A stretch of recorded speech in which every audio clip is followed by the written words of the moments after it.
Morning, everyone. My name's Ben. I'm a part of the church here at Abbey. And if you've been here a few times before, and you're thinking to yourself, is that the exact same 13 words that he used to start his talk last time? Yes, it is.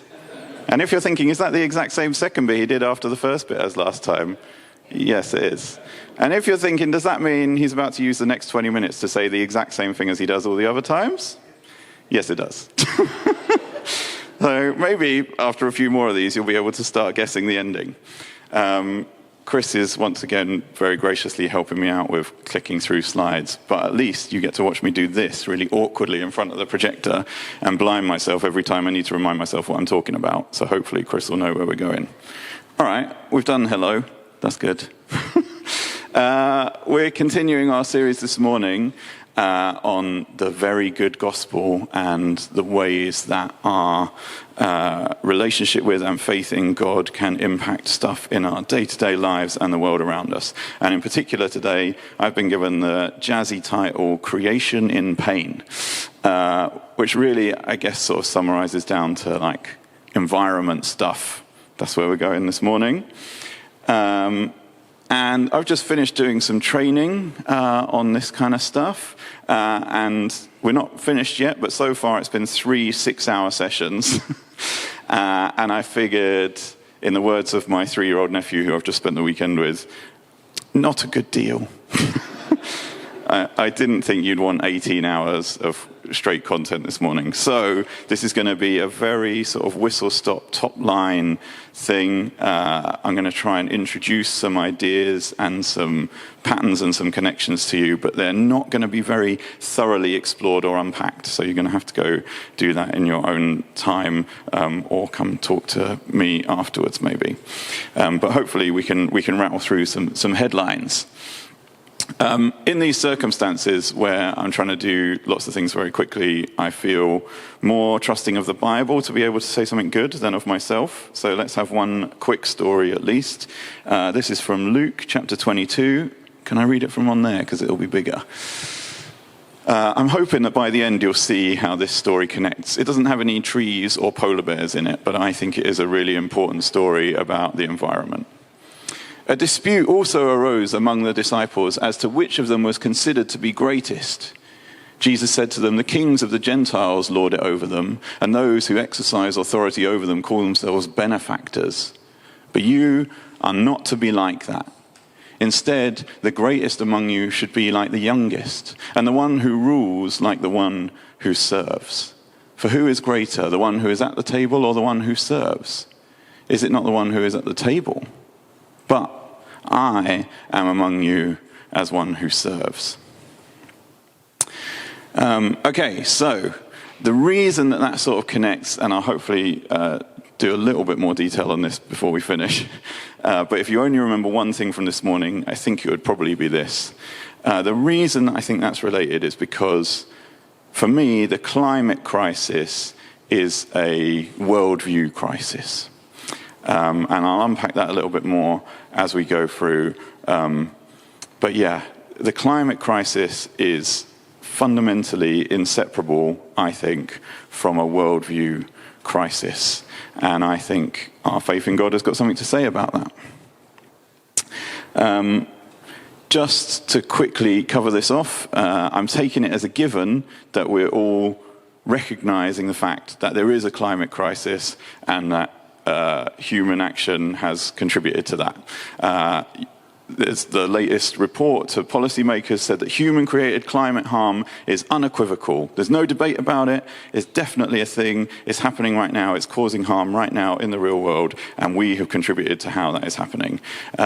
We can rattle through as many graphs or charts as you like. I'm not going to spend time on this now because I'm assuming that everybody's on board with this already, but we can have a look at the hockey stick chart of temperature, maybe, hopefully.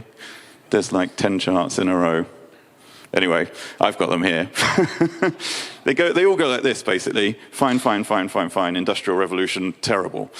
That's what all the charts show. That's that one. There you go. Just like I said. There's the next one, which is the Reading stripes. You might have seen these. The University of Reading mapped out global temperature over time. The blue is cool, the red is hot, and it just basically goes, fine, fine, fine, fine, fine. Industrial revolution, terrible. We've got the CO2 emissions. That was the one before, I think. CO2 emissions from various different countries. We've got, what else have we got here? Habitat decline, sea level rise. Like, all across the world, natural habitats are on a massively steep decline. The sea level is already rising at this ridiculously rapid rate. Like, I don't want to spend time trying to prove to you something that I think you probably all know already. We could spend forever talking about that. If you want to dispute any of this, come and find me in the car park afterwards, and I will subject you to 3 6-hour sessions on it.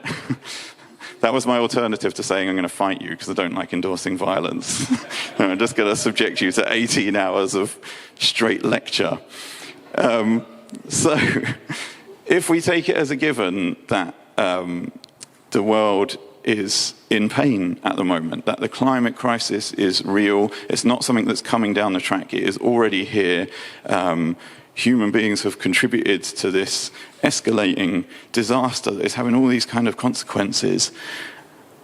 How did it end up like this? How did we get into this situation?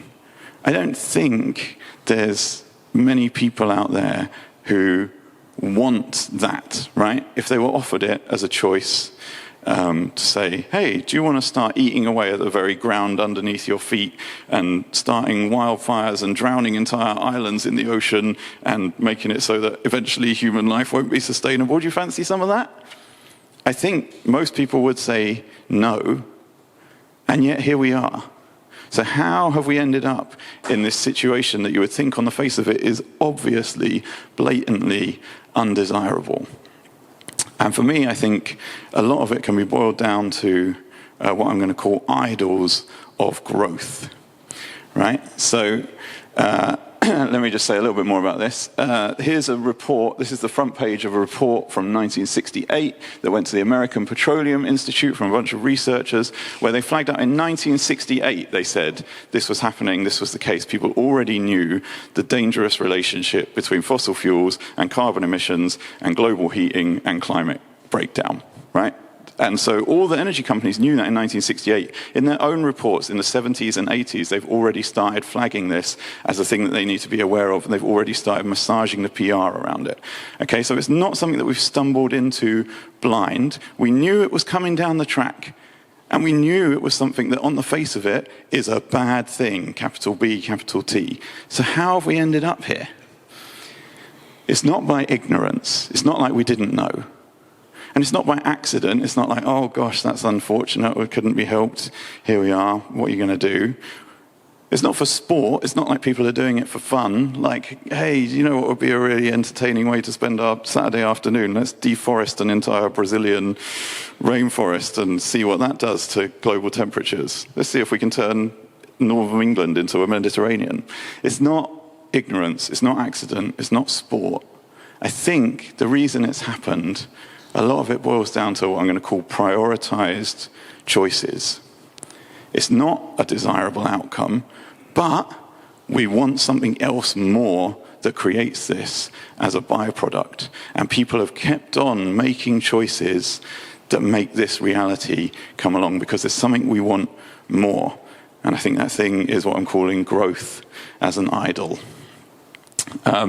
Willie James Jennings, a theologian, calls this a warped vision of maturity, which I think is a really good way of putting it. That there's this kind of collection of factors where people have got this worldview in mind. This is why the climate crisis is a worldview crisis. That powerful people, that society at large, that media, politicians, and the sort of general zeitgeist have picked up this warped vision of maturity that says that what is good and to be aimed for and to be held up and revered are this set of things which, as a consequence, end up burning the planet under our feet. And that's why I think it's really obvious that it's a warped vision of maturity. The way these choices are prioritized ends up saying, sure, it would be nice to have a sustainable planet. But you know what's more important? Something else. And that something else, I think, oh gosh, how are we going to summarize this? I'm calling it growth. That's my shortest shorthand. It's this insatiable need for more, to be bigger, to be stronger, in a dog-eat-dog world, to be the last dog standing, to be the conqueror and the overtaker and the eater, rather than the conquered and the overtaken and the eaten. And it's so desperately ingrained that we have to make more profit, more growth, bigger nations, bigger corporations. We've got to keep getting bigger and bigger and more and taking over, that we've ended up walking into this crisis because we thought that that was more important. A warped vision of maturity, I think, is a great way of putting it. So that's why I say that the climate crisis is a worldview crisis, because it's choices that have been made over and over again, knowingly. I know this is going to have this consequence, but I want this more, that has got us into this situation. I was going to say on the brink of disaster, but the disaster is already happening in lots of parts of the world. And the fact that it hasn't got to us yet is part of the same worldview mindset that is part of the problem that got us here in the first place. It's not affecting me directly right now, that's fine. As long as it's only screwing over other people, doesn't really matter. Everything is a competition, a rivalry, a fight. It's me against you. It's a zero-sum game. I'm going to win. You're going to lose. I've got to make sure that I'm the last one standing. And you can see this. I'm calling this, I think I'm calling this warped worldview colonial conquest choices. They're the same patterns as you see 500 years ago in white European colonization of other parts of the world, and they're the same decisions and worldview that you see in conquests and invasions happening today. So I'm going to summarize that warped vision of maturity that's got us where we are now as colonial conquest choices. And then I'm going to say even more on that. I'm going to say that those are ungodly choices. And I mean that in the fullest sense of the word. Ungodly as in unimaginable, awful, what are you doing? But also ungodly as in literally unlike God. Not the way God would do it. I think it's really staringly clear to me, and it scares me slightly that some of these things have to be unpacked.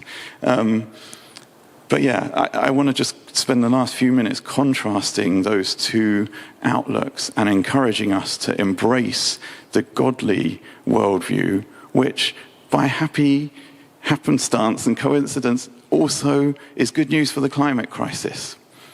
Right? I'm not saying that these are godly things because they fix the climate crisis. I think the climate crisis is a symptom and a product of a worldview crisis. And I think that the outlook that we have in Jesus gives us a radically different alternative, which also can make for a healthier, sustainable world. So here's 4 little natty, start with the same letter, memorable ways to summarize what I mean by colonial conquest choices. Some of the traits. There's loads more of these. I talked about a bunch of them in my pilot sermon about a month or 2 ago. But some of the traits, you've always got to expand, right? If there is more space to grow into, you've got to take it. Because if you don't take it, somebody else will take it first. The colonial conquest mindset says any little bit of room, any little bit of growth, any little bit of headspace, take it. Make sure you take it first. It's extractive. And what I mean by that is it seeks to take stuff out for its own gain without concern for what that does. Okay, so whether that is literally human people from colonized countries or resources from inside the earth, like there's this extractive desire that says, I need that, I want that, that will help me, that will do me good, and if I get it first, then they can't have it. If I've got the oil, they haven't got the oil. If I've got the helium, they haven't got the helium. If I've got the slave labor, they haven't got the slave labor. So let's extract it. I don't care what it does. I need that thing. So you expand, you get into the spaces, you extract from them, you take out for your own benefit, you exploit, you leverage the power that you have over those people or those situations, the money you've got that they haven't, that you leverage the things that put you above other people to make more for you and less for them, right? To put that divide further apart, to make sure you're winning the race and they're losing it more. It's the old story of running away from a bear, right? People think that everything is a bear coming to get them, and you don't need to run faster than the bear. You just need to run faster than the other person, because then the bear will eat them. And I think you literally see this playing out in our climate policies now. There's an index of the risk factor to different countries in the world, and the UK is currently 10th on that list. And there are countries in like 89th that are already running into serious, like, nation-impacting problems because of climate disaster. And it's like the people in the top 10 are all standing there going, oh, there's 79 people between you and me. I don't care. That bear's got 79 more things to eat before it gets near me. Now, what happens when it starts getting down to between the top 10 is an interesting one to think about. But anyway, you've got to expand, get into more space. You've got to extract, take it out for yourself. You've got to exploit. You've got to make that difference bigger between you and everybody else. And ultimately, it's kind of inevitable that this ends in some kind of extermination. The ultimate thing between two people set in rivalry against each other, from Cain and Abel right the way through to the world today, is if there's only going to be one person standing, something's got to happen to the other person, and it's not normally good news. Those are my summaries of like colonial conquest choices, and I think so much of the world that we live in now runs on expanding, extracting, exploiting, and ultimately exterminating. Not a very cheery picture, but it is the reality of the world, and it doesn't help us to hide away from it. You can see it in invasions of Ukraine, of Palestine. You can see it playing out in things like this. BP scaling back its climate targets at the same time as its profits are hitting a record. Still not enough. We've still got to expand more. We've got to have more. We've got to exploit more. We've got to be further the distance between us and the competition. Everyone's competition. They're all running from the same bear. You can see it in this chart of when the world uses up the resources it can replenish, right? So this is the journey through the year. So in 1970, we pretty much, at the end of the year, had the same amount of resources available to use again the next year as we had consumed in that year. In 1970, not that long ago, we were at a kind of equilibrium. And now look at it, it's come all the way back into August. So just over halfway through the year, the world has already used up more resources than it can replenish and is basically borrowing against a future that it doesn't know it's got yet. Okay, so we're so desperate to expand and extract and exploit that we're running ourselves into extermination. The good news is, I think those things are the polar opposite to godly choices. And I think the God of the Bible, the God who is revealed in Jesus, the God who was speaking to those disciples and telling them off in that short story we read at the start, makes totally different choices, totally different priorities, wants to see a totally different world than that expansive, extractive, exploitative, colonialist conquest world that we find ourselves in so often. Right? So where colonialist conquest says your neighbor is your enemy, outrun them, fight them, make sure you beat them before they beat you, God says, love your neighbor as yourself. That's the headline. Where colonialist conquest longs for expansion, this idol of always growing more, God says, godliness with contentment is great gain. I've put these little blank lines on the bottom here because I think you can probably go away and fill in with 10 more examples, right? I just grabbed one at random from my brain. There's loads of examples in the Bible, in quotes, in stories, in examples of Jesus. There's loads of things that show that this desire to always grow and expand and have more and grasp is not God's way. Extracting that desire to get what you can for yourself, and it doesn't matter what it does to anybody else. Always got to get what you need above all. Whoever wants to be my disciple must deny themselves, take up their cross and follow me. Whoever wants to save their life will lose it, but whoever loses their life for me will find it. What good will it be for someone to gain the whole world, yet forfeit their soul? I can think of a lot of Fortune 500 CEOs who could do with hearing that sentence. What good will it be for someone to gain the whole world but forfeit their soul? So again, you could take dozens of examples, but that desire to always get everything for yourself first is opposite to God's way of being. Exploiting is an idol, opposite to God's way of being. In humility, value others above yourselves, not looking to your own interests, but each of you to the interests of others. This is Philippians 2. In humility, value others above yourselves, not looking to your own... Oh, I've pasted it in twice. That's so good, I put it in twice. Really do it. Really in humility, value others above yourselves. But again, I mean, so many examples, it feels redundant to put one up there. There's so many countless things all the way through God's history in the world that says, whenever you want to exploit somebody else for your own gain, put yourself above somebody else, that is not my way. Whoever wants to be great must be the servant of all. Exterminate is an idol. I don't think you're going to struggle to find examples of that either. Let's just go straight for the 10 Commandments. Do not murder. It seems so obvious, but it's quite scary how often that mindset or the beginning seeds of it operate in our day-to-day world. And it takes conscious effort to always say, I want to opt into God's way, not the colonialist conquest way, and do things differently. So we're back to our story. Why do I think this story's got something to say about the climate crisis? Because even the people who are hanging out with Jesus can get it this wrong, where they think that the way to win is to be bigger and better and stronger and greater and lord it over other people, expand their powers, exploit their leverage over other people, extract the glory while they still can. And Jesus immediately shuts that down and says, I am among you as one who serves. If you think that this is here to be a takeover, you have misunderstood. This is a kingdom of grace, not of conquest. So to finish, not too bad. That's the action. Because I know we always want practical actions. What can I actually do? And I mean, by all means, be really diligent about your recycling. That is no bad thing. If you want, you're welcome to borrow this little deck of cards I've got, which helps you come up with ideas for climate interventions in your local community. I've had quite a lot of fun thinking up some of those. It is no bad thing to do direct steps to combat the immediate impacts of the climate crisis.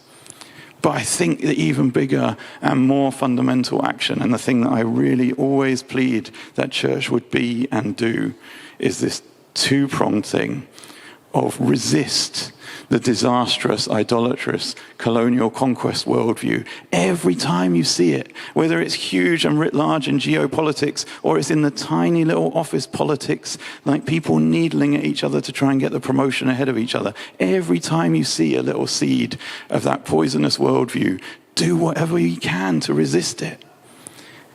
And alongside that, practice the alternative, radically selfless, equitable, non-grasping way of God.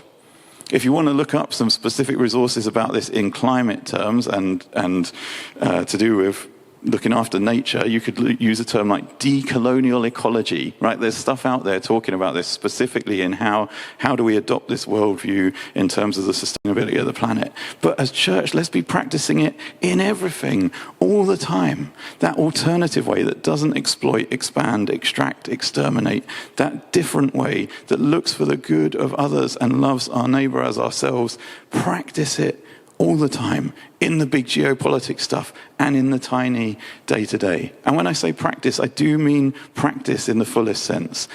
Put it into action, yes, and also rehearse it. Let's go through it with each other. Let's have conversations where we say, I felt a little temptation to try and outdo this other person the other day.